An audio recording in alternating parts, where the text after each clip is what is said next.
Our director of recovery services came to me one day and said, "We've got a problem."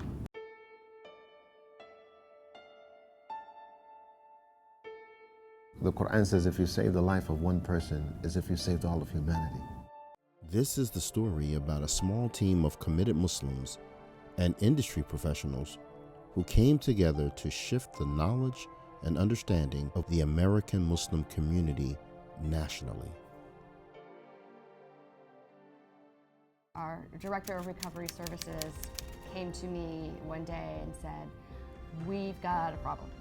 And we're looking at all of the numbers of the Muslim families that we had spoken to in the hospitals when they were grieving on behalf of a loved one, and the discussion of organ donation comes up. Every single one of those Muslim family members declined donation on behalf of their loved one, and the same is true that also none of those deceased individuals had designated to be a donor. And DC has it's about 5% of their population is Muslim, and we service 5.5 million people, so 5% is not a small number.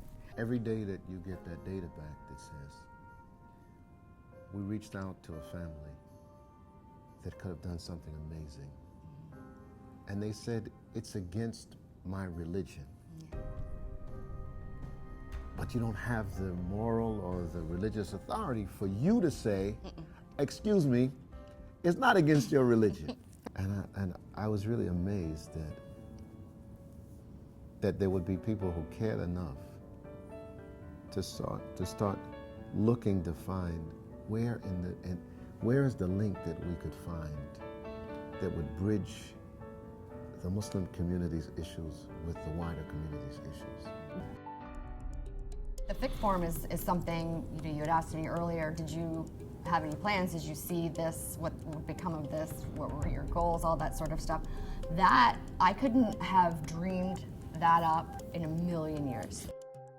Most of the scholars at the table focused in on what the big issue was. And I think that was empowering for all of us, that we can stay to the big issue, which is that we just have to spend some time among these scholars to drill down on what's the thinking, what are the objectives Islamically that align themselves with this, and some simple ways of explaining to people what's outside of the line. We had talked about driver's license. I think driver's license. That was your idea. So I had this big driver's license. And we've had a driver's license about 6 months. Trying to figure out when are we going to get a chance to. So we brought the driver's license. One of those big writable and we ones. put the big driver's license and organ donor, right? And we said, okay, we'd like to invite the participants here in a symbolic way to step out of their FIC forum legislative thing. Are you willing to sign a driver's license? And see these scholars stand up, take a magic mark. And it almost makes me want to cry now. I'm very clear as a person who's received all kinds of awards, it's not about you. That when you receive an award like this one, Donate Life, it's really about the work that that community is doing that is being recognized, and you're just the sort of the linchpin that's between them. And so that really, speaks to the gravity of what two people have been able to do to make a difference in the lives of this community.